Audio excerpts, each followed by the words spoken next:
स्वागत है आप सभी का हमारे YouTube चैनल में। और आज हम करने वाले हैं ट्रेजर चेस से सबसे पहला पोएम जो है a work of artifice का क्वेश्चन आंसर डिस्कस। सबसे पहला text based multiple choice questions हैं यहाँ पे।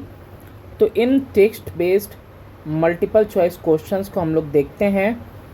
Read the following question and select option. तो आपको ये क्वेश्चन पढ़ने हैं और आपको बताना है कि अप्रोप्रिएट आंसर कौन सा होगा। What does the word artifice in the title of the poem a work of artifice mean. तो ये जो आर्टिफाइस है, आर्टिफाइस का मतलब क्या होता है। आर्ट आप समझते हो कला होता है। ट्रिकरी का मतलब होता है फरेब करना, धोखा देना, है ना। और इंटेलिजेंस यानी बुद्धिमत्ता। और फिर है आपका यहाँ पे नन ऑफ द अबव। तो यहाँ पे आर्टिफाइस का मतलब होगा ट्रिकरी। ठीक है, यहाँ पे आपका जो मीनिंग है वो आपका यही होगा। ठीक है, क्योंकि ये जो आर्टिफाइस है ना, ये करता क्या है, ये कुछ इसी तरह का काम करता है। वैसे तो आर्टिफाइस के बहुत सारे मीनिंग होते हैं, जैसे चालबाज वगैरह भी इसको कहा जाता है ना। ये चालाकी भरे जो है मेथड इस्तेमाल करता है किसी को ट्रिक करने के लिए। नेक्स्ट क्वेश्चन देखते हैं। Which of these statement is not true. ये बहुत सारे स्टेटमेंट दिए हुए हैं, 4 स्टेटमेंट है, बताना है कौन सा सही नहीं है। Women are them self responsible for their plight in society. अब ये वर्ड आ गया प्लाइट। प्लाइट का मतलब क्या होता है, दुर्दशा। तो जो औरतें हैं क्या वो खुद जिम्मेदार हैं। रिस्पॉन्सिबल मतलब जिम्मेदार है खुद के, प्लाइट मतलब दुर्दशा के लिए समाज में, मतलब औरत खुद से ही जिम्मेदार है, ये तो नहीं होगा। Women are conditioned to willingly accept stereotypical roles. यहाँ पे डाउट है लेकिन परफेक्ट नहीं है, अभी पूरा पढ़ेंगे तभी पता चलेगा। Women are conditioned to willingly accept stereotypical roles. Stereotypical का मतलब होता है ऐसी क्वालिटीज़ दैट पीपल जो एक्सपेक्ट किया जाता है किसी से कि हाँ इनको ऐसा ही होना चाहिए। The gardener represent the stereotypical male. अच्छा, तो यहाँ पे ये तो सही है, ये भी सही है, ये भी सही है। The gardener represent the stereotypical male. Women need to protest against their suppression. जो दमन हो रहा है उसके खिलाफ औरतों को क्या करना चाहिए, प्रोटेस्ट करना चाहिए। ये भी एक सही बात है, सही बात है। दरअसल हमसे वो पूछा था ना नॉट ट्रू, तो यानी कि पहला ही ऑप्शन हमारा सही है, ये ए वाला। यही चीज़ जो है सही नहीं, वो सॉरी हाँ गलत बात कही गई है। ये औरतें खुद से जो है कि अपने लिए जिम्मेदार नहीं है, क्योंकि उसके ऊपर ये जो मेल डोमिनेटिंग सोसाइटी है वो उसके ऊपर जो है कि प्रतिबंध लगाती है, रूल्स रेगुलेशन बनाती है। नेक्स्ट देखते हैं। Which of these attributes are not generally associated with women by men in patriarchal societies. Patriarchal यानी पितृ वाला, यानी कि मेल डोमिनेटिंग सोसाइटी है। तो इसमें से एट्रीब्यूट का मतलब होता है गुण। कौन सा ऐसा गुण है जो जनरली आम तौर पर जुड़ा हुआ नहीं है विथ वुमेन, वुमेन औरतों से, by men in patriarchal societies. एक है intelligent, weak, confident, mentally strong, attractive, capable of taking independent decision. तो इसमें कौन कौन सा ऐसा जो ये एट्रीब्यूट गुण है जो जनरली जुड़ा हुआ नहीं है ना वुमेन के साथ बाई मैन के द्वारा। तो इसमें देखो कि आपका पहला इंटेलिजेंट जो जुड़ा हुआ नहीं है, फिर उसके बाद दूसरा मेंटली स्ट्रॉन्ग, फिर उसके बाद वीक, तो ये तो नहीं होगा, कमज़ोर होना। फिर उसके बाद चौथा अट्रैक्टिव, ये भी नहीं होगा। पांचवा ये है कॉन्फिडेंट, और उसके बाद छठवां है कैपेबल। तो कौन सा ऑप्शन सही हुआ, 1 2 5 6, 1 2 5 6, यानी option number B is correct. Next question देखते हैं हम लोग। How does the gardener feel as he addresses the bonsai tree. जब जो माली है, गार्डनर है, वो जब संबोधित कर रहा है, एड्रेसेस मतलब संबोधित कर रहा है बोनसाई ट्री को, तो उसका वो कैसा महसूस कर रहा है। क्या वो दुखी महसूस कर रहा, खुशी महसूस कर रहा, या काफ़ी ज़्यादा उत्सुक है, एक्साइटेड है, या खुश है और गर्व महसूस कर रहा है। तो यहाँ पे आप देखोगे डी ऑप्शन सही है, क्योंकि वो कैसा महसूस करता है, खुश महसूस करता है, और ऐसा करने पे वो उसका कटनी छटनी करने पे कैसा महसूस करता है, प्राउड फील करता है। Why are women's feet bound in some culture, कुछ संस्कृतियों में है क्या कि औरतों के पैर बांधे जाते हैं औरतों को सजा देने के लिए, to punish women, to make women slave, उनको गुलाम बनाने के लिए, to make women realize their unimportance, कि औरतें महसूस करें कि वो किसी काम की नहीं है, to make them small and look attractive, या उनके पैर खूबसूरत बनाने के लिए। तो ये मुझे लग रहा है ऑप्शन नंबर डी ही होगा। उनके पैर क्यों बांधे जाते थे? ताकि छोटे और खूबसूरत लगे, इसलिए। The structure of the poem is, जो स्ट्रक्चर है, ढांचा है पोयम का, कैसा है? लिटरल, यानी कि शाब्दिक है, सिंपल है, साधारण है, या मेटाफोरिकल है। मेटाफोरिकल का मतलब होता है रूपांतरित, या फिर सर्कुलर है, यानी कि वो कह सकते हो जैसे कि एक एडवर्टीजमेंट टाइप होता है लीफलेट पे, उसके लिए कह रहा है सर्कुलर है। तो ये किस तरह का है पोयम आपका? तो इसका कौन सा होगा? ये सी वाला होगा, एक रूपांतरित है, ये मेटाफोरिकल है। The tone of the speaker in the poem is, जो टोन है वो कैसा है? कॉन्डिसेंडिंग है, कॉन्डिसेंडिंग मतलब कृपाशील, कृपालु। एम्यूजिंग है मतलब मनोरंजक। एंटरटेनिंग है, एंटरटेनिंग का मतलब भी वही होता है मनोरंजक। और सोलेम्न है, या फिर सोलेम्न मतलब गंभीर है ना, या संस्कारपूर्ण कह सकते हो। तो कैसा है उसका टोन? तो क्वेश्चन नंबर 7 में देखो, इसका टोन आपका संस्कारपूर्ण है, उसको ऐसा लगता है कि वो गंभीर है, बिल्कुल ये सीरियस है आपका स्पीकर। ठीक है, वो जो डिफाइन कर रहा, वो ऑथर है जो, उसके बारे में बात की जा रही है, यहाँ पे गार्डनर की बात नहीं हो रही है। तो यहाँ पे जो पोयम लिखने वाला है, हमारा जो पोएट है, वो कैसा है? वो काफ़ी गंभीर सोच रखता है, सीरियस है वो। Select the option that best suggest that the poem is talking about women. आपको इसमें से एक ऑप्शन चूज करना है जो कि ये सजेस्ट करता है कि ये जो कविता है वो किसके लिए है? औरतों के लिए है। It is your nature to be small and cosy, यानी ये तुम्हारा नेचर, यानी कि तुम्हारा चरित्र है, प्राकृतिक है, प्राकृतिक हो तुम, कि तुमको छोटा रहना है और आरामदेह। कॉजी मतलब आरामदेह। क्रिपल्ड ब्रेन का मतलब पंगु दिमाग। और हेयर इन कर्लर्स, यानी कि ये बाल वगैरह जो है कि सही किए जाते हैं, कर्लर्स में घुंघराले टाइप के किए जाते हैं, वो भी फैशन था। द हैंड्स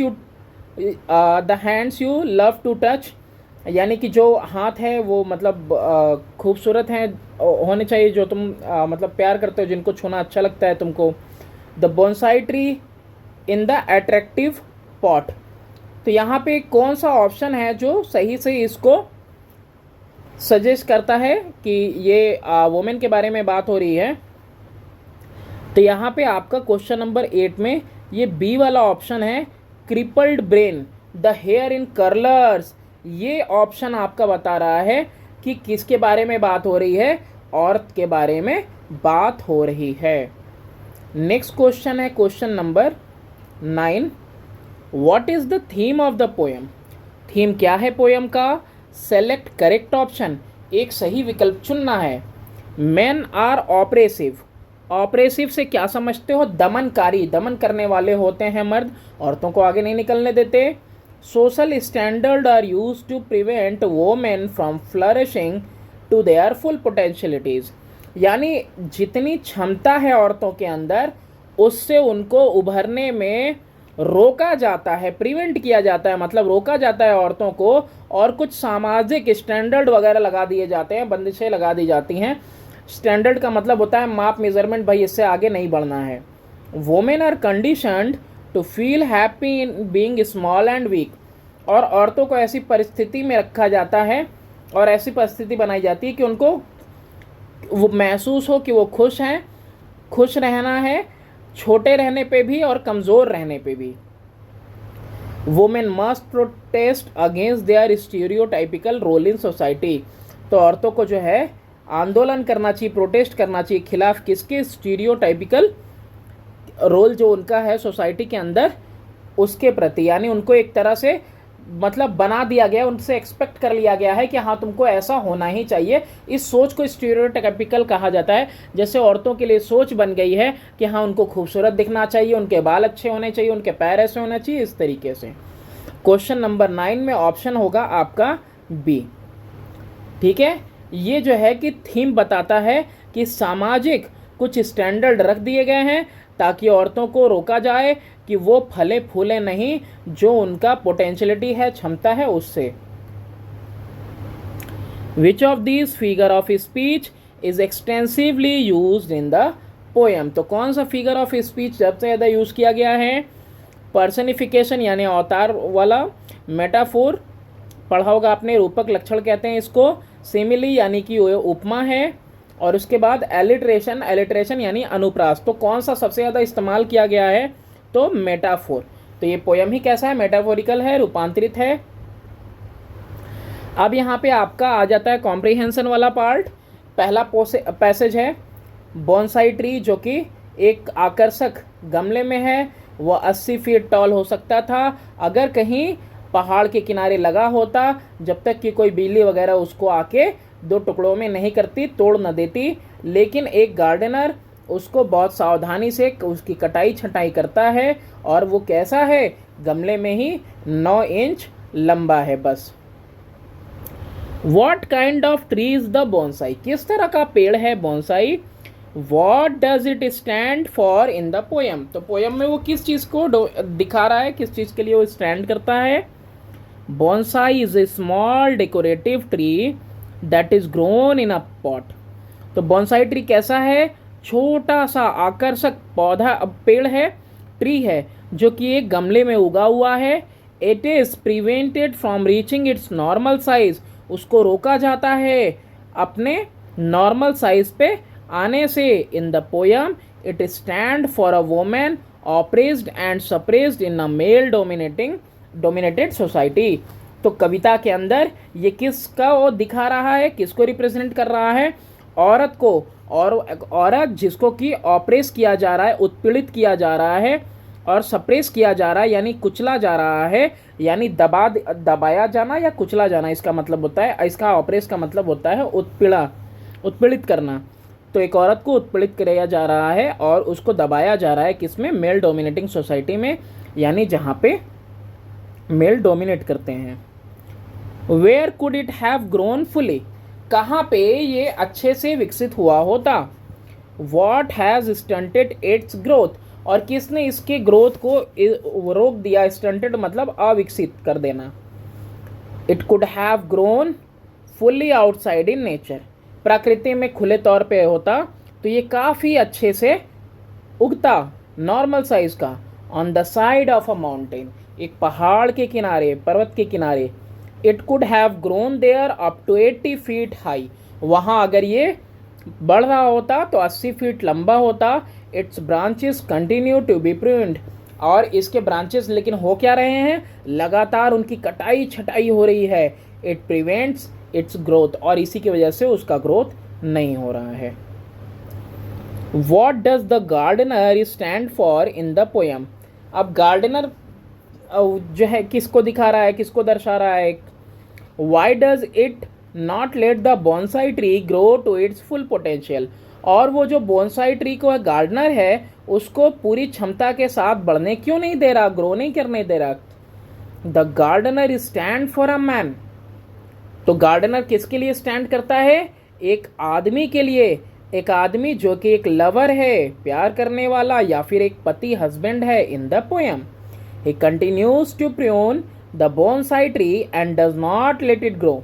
ये लगातार कटाई छटाई कर रहा है बोनसाई ट्री की और उसको बढ़ने नहीं दे रहा है। He believes that it has to remain small and weak to look attractive. क्यों नहीं बढ़ने दे रहा? Why does it not let the bonsai tree grow full of its potential? क्योंकि वो ऐसा मानता है, ऐसा विश्वास है कि इसको छोटा रहना पड़ेगा, कमज़ोर रहना पड़ेगा ताकि ये आकर्षक दिखे। Why does the gardener want the bonsai to remain small and weak? क्यों गार्डनर चाहता है कि बॉन्साई ट्री छोटा ही रहे और कमज़ोर रहे?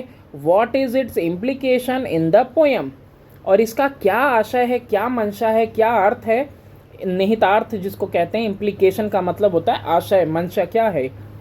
The bonsai tree is not allowed to grow to its full potential deliberately. यानी जो बॉन्साई ट्री है उसको अलाउ नहीं किया जा रहा, परमिट नहीं किया जा रहा कि वो बढ़े, ग्रो करे पूरी क्षमता के साथ। डेलिबरेटली का मतलब होता है इरादतन, सोच समझ के, अपने से। इन the poem it stand for a woman. तो कविता में वो किसके लिए है? एक औरत के लिए है। Like the bonsai tree, women in male dominated world is prevented from growing and showing her capabilities fully.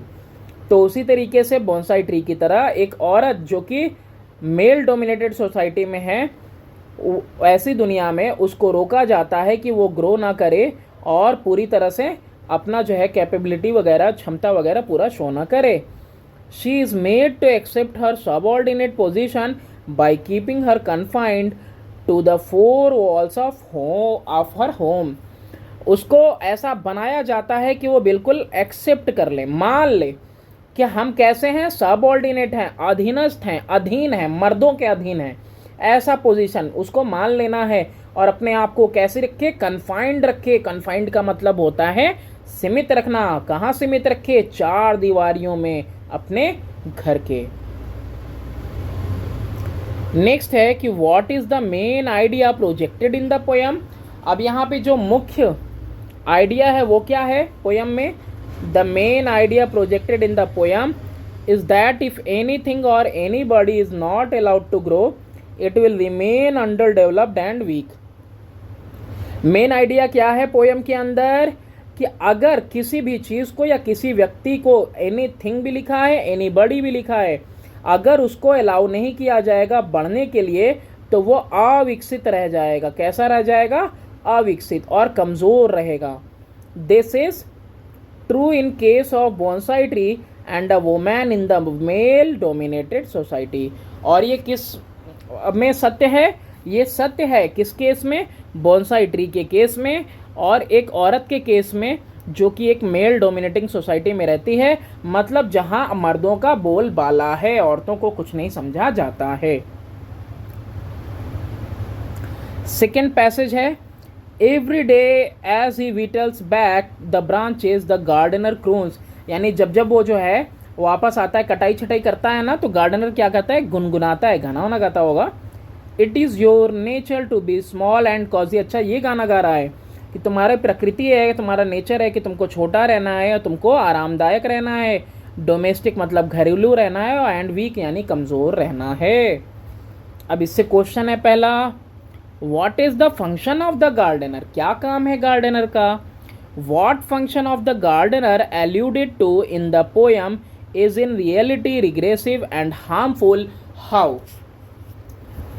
Alluded का मतलब क्या होता है? एल्यूडेड का मतलब होता है संकेत। किस तरह के काम का संकेत दिया जा रहा है? गार्डनर किस तरह का काम कर रहा है पोयम में, है ना? और वास्तविकता में वो चीज़ क्या है? उस काम को किससे कंपेयर किया जा रहा है?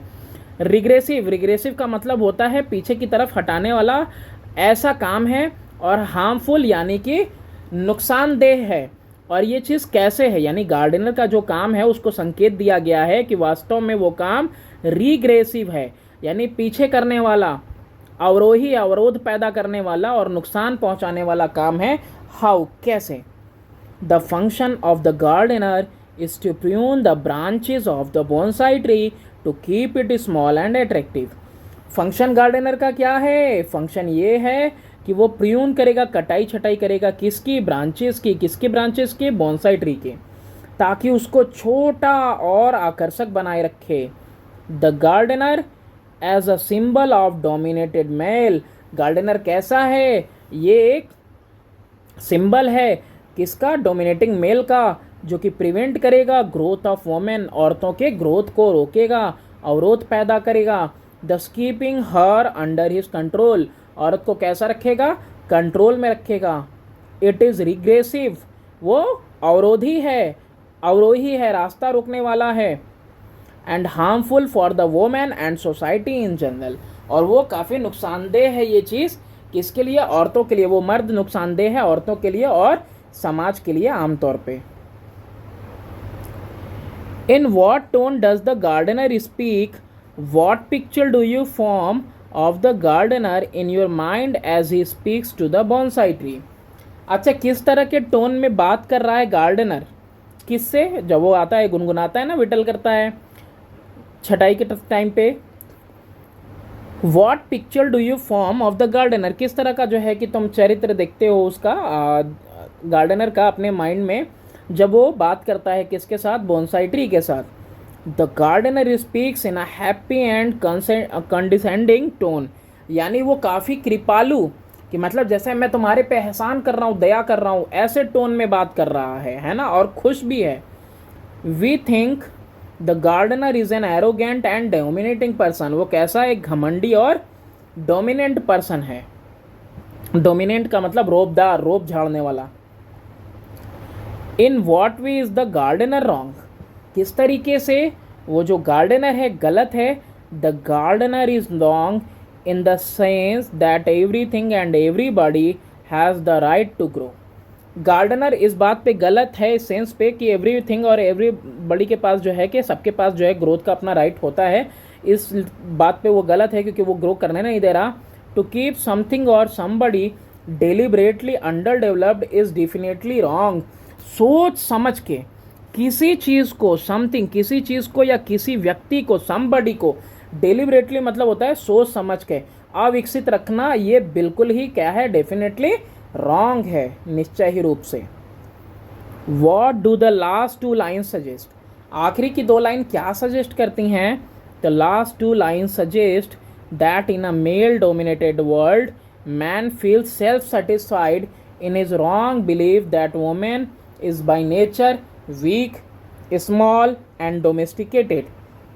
आखिरी की दो लाइन में ये सजेस्ट हो रहा है कि जो मर्द है, रोबदार आदमी है ना, मेल डोमिनेटेड वर्ल्ड, यानी कि ऐसी दुनिया जहाँ पे मेल जो है रोबदार है, रोब झाड़ता है, वहाँ पे वो महसूस कैसा कर रहा है, आत्मसंतुष्ट महसूस कर रहा है। कब, अपने गलत बिलीफ पे, गलत सोच पे कि औरतें होनी चाहिए कमज़ोर, छोटी और घरेलू, and that she should accept her position as such, और उसको अपना ऐसा पोजीशन, ऐसी स्थिति भी एक्सेप्ट करनी चाहिए कि हाँ वो इसी तरीके के लिए है। लेकिन सच में ये बात बिल्कुल गलत है। अगर पंखों को उड़ान नहीं मिलती तो आज कल्पना चावला के बारे में आप नहीं जान पाते, और भी बहुत सारी महिलाएं हैं। What does the word croons means, अब ये जो शब्द है ना क्रून्स, इसका मतलब क्या है, वॉट डज इट इम्प्लाई, और ये क्या इम्प्लाई करता है, क्या वो निशानदेही करता है। इम्प्लीकेशन से ही बना है आपका, ये इम्प्लीकेशन बना है इम्प्लाई से, इसका मंशा क्या है। The word croons means to sing quietly in a happy mood. Croons का मतलब होता है गुनगुनाना, शांति से और खुशी से। इट इम्प्लाइज, इसका मतलब क्या है, that the man represented by the gardener is happy and self satisfied by keeping his woman me a weak and underdeveloped. तो इसका मतलब ये है कि जो आदमी को रिप्रेजेंट किया गया, प्रतिनिधित्व किया गया गार्डनर के द्वारा, कि गार्डनर को मतलब गार्डनर को रख के जिस मर्द की बात की गई है वो कैसा है, खुश है और आत्मसंतुष्ट है। किस काम पे, है ना, कि अपनी औरत को उसने कमज़ोर रखा है और अविकसित रखा है। थर्ड पैसेज है, हाउ लक्की लिटिल ट्री, कितने खुशकिस्मत हो तुम कि तुम्हारे पास एक गमला है। To have a pot to grow in with living creature one must begin very early to dwarf their growth, यानी कि जो जिंदा चीज़ें हैं उसके साथ बहुत पहले ही शुरू कर देना चाहिए। वही कटाई छटाई की बात हो रही है, ताकि उसके ग्रोथ को रोका जा सके, यानी शुरुआत में ही पर्क उतर दो। हु इज़ द स्पीकर, वक्ता कौन है। हु इज़ बीइंग एड्रेस्ड, और किसको संबोधित किया जा रहा है। The speaker is a gardener who stands for a domineering male. तो कौन है भाई, ये वक्ता स्पीकर एक गार्डनर है जो किसके लिए स्टैंड करता है, डोमिनियरिंग मेल के लिए, यानी कि एक घमंडी रोबदार मर्द के लिए। The bonsai tree is being addressed, और किसको संबोधित किया जा रहा है, बोनसाई ट्री को। The tree represents suppressed women in male dominated society, और जो पेड़ है वो किसको संबोधित कर रहा है, एक उत्पीड़ित, और सप्रेस्ड का मतलब तो होता है दबी कुचली महिला को एक मेल डोमिनेटेड सोसाइटी में रिप्रेजेंट कर रहा है। What does the pot mean in the metaphorical context of the poem? अब यहाँ पे ये रूपांतरित कविता है, पहले ही देखा हम लोगों ने, तो इसमें पॉट का मतलब क्या है, give its relevance in the growth of women, और इसकी क्या रिलीवेंसी है। रिलीवेंसी का मतलब होता है संबद्धता, किसके साथ, औरत के ग्रोथ के साथ। In the metaphorical context of the poem the pot comes to represent the limited space allowed to women to operate. तो पॉट का मतलब क्या है, वो स्पेस, वो क्षेत्र जो महिला को दिया जाता है ग्रो करने के लिए, कि बस इतने ही में तुमको रहना है, मतलब कह सकते हो चार दीवारी घर। A woman has to lead much of her life in the limited space of her home. एक औरत को क्या किया जाता है, मजबूर किया जाता है कि तुमको इसी चार दीवारी के अंदर लिमिटेड स्पेस में ही अपने घर के पूरे जीवन बितानी। और कितनी सारी महिलाएं तो हैं कि जो कि बाहर तक नहीं देख पाती कभी, जिनको कभी बाहर निकलना नहीं नसीब होता है, बहुत रेयर टू रेयर, बहुत सारे गांव में भी हम लोगों ने देखा है। What do males do to stunt the growth of women, यहाँ पे मर्द क्या करते हैं, स्टंट का मतलब होता है अविकसित करने के लिए, रोकने के लिए औरतों के ग्रोथ को। Man condition women to accept their subordinate position in the society. अब मर्द क्या करते हैं, उनको ऐसी परिस्थिति देते हैं कि औरत क्या करे, एक्सेप्ट कर ले, स्वीकार कर ले अपना अधीन पोजीशन, यानी कि वो अधीनस्थ है समाज के अंदर मर्द के, बिना मर्द के उसका कुछ नहीं होने वाला। The prevail upon her to accept she is weak by nature, born to domestic chores, thus they prevent her natural growth. They prevail का मतलब वो प्रचलित हैं इस बात पे कि वो क्या करते हैं कि वो एक्सेप्ट करे, वो इस बात पे प्रिवेल करते हैं कि भाई तुम एक्सेप्ट करो कि वो कमज़ोर है, प्राकृतिक से पैदा हुई है डोमेस्टिक कोर्स, यानी कि घरेलू काम काज के लिए, ठीक है, उबाऊ काम जो होते हैं घर के 10, और इस तरीके से वो क्या कर रहे हैं, प्रतिबंधित कर रहे हैं, उसके ग्रोथ को रोक रहे हैं, उसके विकास को। Bring out the significance of the last 2 lines. अब आपको इंपॉर्टेंस बताना है आखिरी के 2 लाइन्स का। The last 2 lines are ironic. Ironic मतलब तंज है, ताना है। They convey the idea that conditioning of women to accept their servility should begin quite easily so that they come to accept their role easily and naturally. कह रहा है कि ये दिखाता है, बताता है आइडिया, है ना, किस चीज़ का, दैट कंडीशनिंग ऑफ वोमेन, कि एक औरत को ऐसा मतलब किया जाए कंडीशन कि वो ऐसी परिस्थिति स्थिति हो कि वो मान ले अपना सर्विलिटी का मतलब चापलूसी के साथ, है ना, वो सब शुरुआत में ही शुरू हो जाना चाहिए ताकि वो एक्सेप्ट कर ले अपना रोल इजीली और प्राकृतिक रूप से। मतलब वो शुरुआत से ही मान ले, है ना, कि एक लिविंग क्रीचर के लिए शुरुआत से ही करना होता है कि वो शुरुआत से ही मान ले कि कमज़ोर है और प्राकृतिक रूप से उसको वैसा ही रहना है। What stereotypical role do women play in life? How are they tricked to perform it? तो क्या स्टीरियोटाइपिकल रोल जो है कि औरत रखती है, जो है कि भूमिका निभाती है ज़िंदगी में। Women play the stereotypical role as decoration pieces by making themselves look attractive to men. अब यहाँ पे देखो किस तरीके से बता रहा है कि औरत के लिए कि किस तरह का स्टीरियोटाइपिकल रोल होना चाहिए, मतलब क्या एक्सपेक्ट किया जाता है। एक्सपेक्ट ये हो रहा है, उनको क्या समझा जा रहा है, डेकोरेशन, सजावट की चीज़ें, by making themselves attractive to women, कि बस खूबसूरत बनो मर्द के लिए, and do everything to please them, और हर चीज़ करनी है उनको खुश करने के लिए। They are trick to perform this role, उनको ट्रिक किया जाता है, उनके साथ फरेब किया जाता है कि तुम ये रोल निभाओ, बाय मेकिंग देम एक्सेप्ट, और उनको वो ऐसी परिस्थिति पैदा की जाती है कि वो स्वीकार कर लें दैट दे आर वीक, कि वो कमज़ोर हैं, छोटी हैं, और डोमेस्टिकेटेड हैं यानी कि घरेलू हैं, बाई नेचर, प्राकृतिक रूप से, मतलब रहना ही उनको घर के अंदर ये उनका नेचर है, स्वभाव है। लास्ट पैसेज है, read the extract given below and answer the question that follow. Bound feet, बंधे हुए पैर, क्रिपल्ड ब्रेन, पंगु जो है ब्रेन, और हेयर इन कर्लर्स, वो बाल बनाने की चीज़ है, जैसे कि अपना स्ट्रेटनर वगैरह होता है तो वैसा hair in curlers. The hands you love to touch, और जो हाथ है जिसको तुम्हें छूना पसंद है। What shift in the context is brought out with these lines, तो किस तरह का बदलाव, शिफ्ट मतलब होता है बदलाव, लाया गया इस वो कॉन्टेक्स्ट में इन लाइन से, जो अभी लाइन्स हम लोगों ने पढ़ी है ये वाली लाइंस, इससे क्या बदलाव लाया गया पोएम के अंदर। तो women in male dominated world is refer to here, यहाँ पे औरत की बात हो रही है, क्या उस औरत की बात हो रही है जो कहाँ रहती है, मेल डोमिनेटेड वर्ल्ड में, ऐसी दुनिया में जहाँ के मैन रोब झाड़ते हैं, मर्द।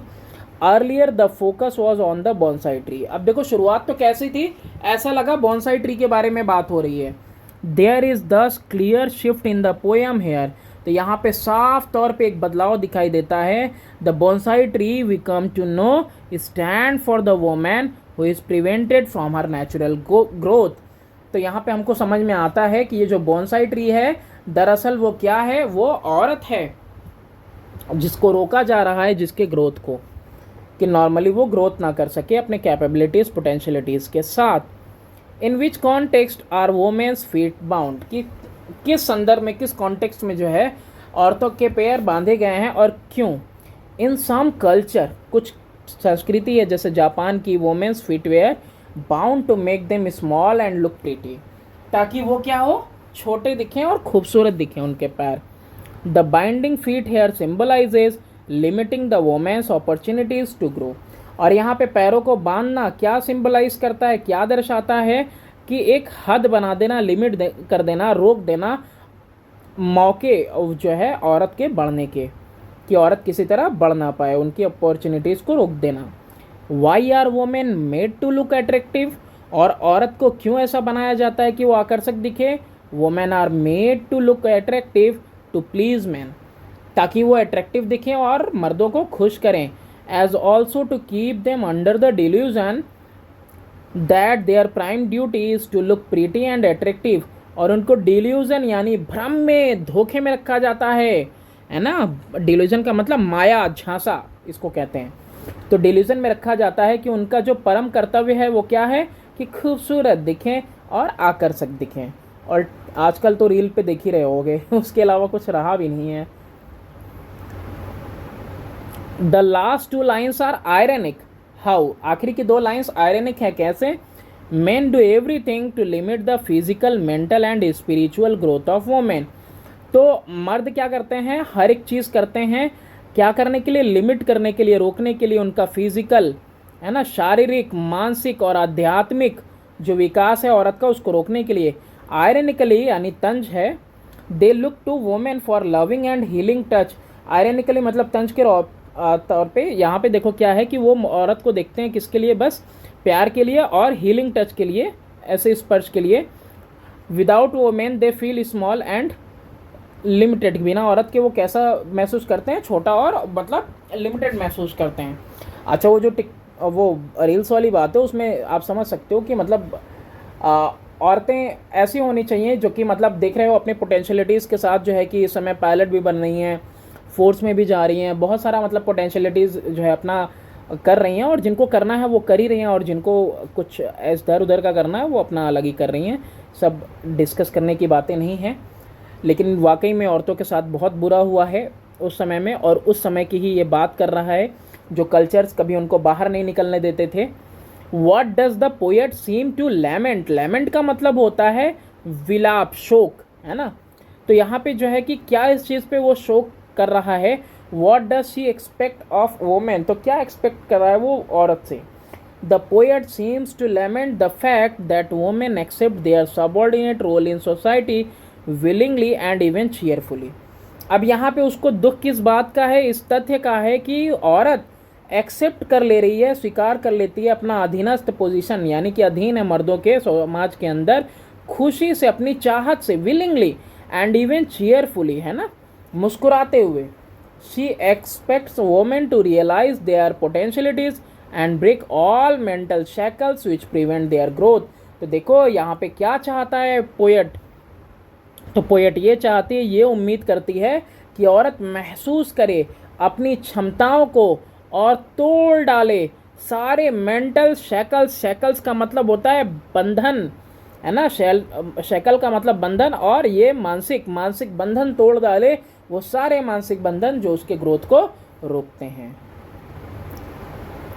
Thanks for watching, do subscribe and share my channel.